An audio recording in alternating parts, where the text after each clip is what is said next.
नबी अकरम सल्लल्लाहु अलैहि वसल्लम ने फरमाया, लोगों, क़यामत से पहले एक रमज़ान ऐसा आएगा जिसमें एक ऐसी शदीद आवाज़ आएगी और दुनिया में कोई नहीं जान सकेगा कि ये आवाज़ कहाँ से आई।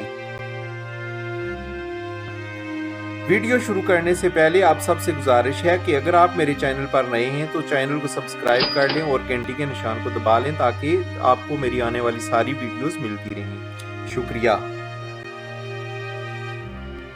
आप सल्लल्लाहु अलैहि वसल्लम ने फरमाया कि अगर रमज़ान में ऐसी आवाज़ सुनाई दे जिसका कोई खोज नहीं लगाया जा सके तो फिर एक साल का रिज़्क अपने घर में समेट के रख लेना, क्योंकि इसके बाद आफतें टूटेंगी। हज़रत जाबर रज़ियल्लाहु ताला अन्हु फरमाते हैं कि मैंने रसूलुल्लाह सल्लल्लाहु अलैहि वसल्लम को ये फरमाते हुए सुना है कि मेरी उम्मत में एक जमात यौम क़यामत तक सरबुलंदी के साथ हक़ के लिए बरसरे पैकार रहेगी। इससे मालूम होता है कि मोमिनीन की एक ऐसी जमात यौम क़यामत तक ज़िंदा रहेगी, मगर मदरजा ज़ैल अहादीस में सराहत है कि क़यामत से पहले तमाम मोमिनीन को मौत आ जाएगी और क़यामत के दिन कोई मोमिन ज़िंदा न होगा। हज़रत अली रज़ियल्लाहु ताला अन्हु से पूछा गया कि वो कौन सा अमल है जिससे मौत के वक्त मलकुल मौत इंसान की ताज़ीम करते हैं और इसकी रूह सुकून से कब्ज़ करते हैं। बस जैसे ही ये पूछा गया तो हज़रत अली रज़ियल्लाहु ताला अन्हु ने फरमाया कि है शख्स वो 3 अमल हैं, जो इंसान ये 3 काम करता है तो फरिश्ता मौत इसकी ताज़ीम करता है। पहला अमल वो कि इंसान ज़िंदगी में अपने माँ बाप की खिदमत करता हो, इनका एहतराम करता हो।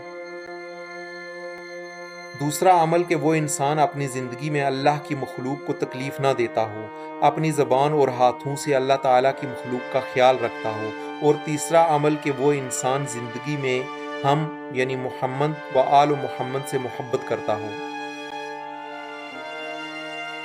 याद रखना, जो इंसान ज़िंदगी में ये 3 काम करता है तो मरते वक़्त इसकी मौत आसान होती है और फरिश्ता मौत इसकी ताज़ीम करने लगता है और यूं वो अपने मालिक हकीकी से जा मिलता है।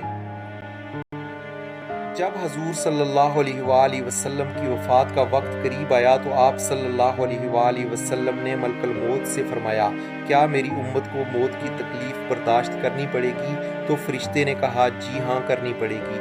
आप सल्लल्लाहु अलैहि वसल्लम की आंख मुबारक से आंसू जारी हो गए।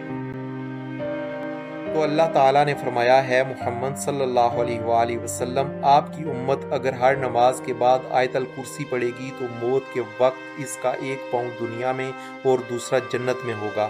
सैयदना अबू अमामा रज़ियल्लाहु ताला अन्हु रवायत करते हुए फरमाते हैं कि रसूलुल्लाह सल्लल्लाहु अलैहि वसल्लम ने फरमाया, जो शख्स हर फ़र्ज़ नमाज के बाद आयतल कुर्सी पढ़े तो इसको जन्नत में दाखिल होने से मौत के सिवा कोई चीज़ नहीं रोक सकती। हज़रत अब्दुल्ला बिन मसूद रज़ियल्लाहु ताला अन्हु से रवायत है कि मैं नबी अकरम सल्लल्लाहु अलैहि वसल्लम के पास आपकी बीमारी की हालत में गया, बीमार कुर्सी के लिए। आपको शदीद बुखार था। मैंने अर्ज़ किया, बेशक आप तो शदीद बुखार में मुब्तला हैं। और मैंने कहा, अगर ऐसी हालत है तो फिर आपके लिए अजर भी दोहरा होगा। आप सल्लल्लाहु अलैहि वसल्लम ने फरमाया, क्यों नहीं, जिस मुसलमान को भी तकलीफ पहुंचती है तो जैसे दरख्त के पत्ते झड़ते हैं अल्लाह ताला इसके गुनाह झाड़ता है। अल्लाह पाक हम सब पर अपनी रहमत नाजिल करे, आमीन। इस वीडियो के आखिर में आप सबसे गुजारिश है कि अगर आप मेरे चैनल पर नए हैं तो वीडियो को लाइक, शेयर और कमेंट ज़रूर करें और मेरे चैनल को सब्सक्राइब करें और बेल आइकन को दबा दें ताकि मेरी आने वाली सारी वीडियोस आपको मिलती रहें। शुक्रिया।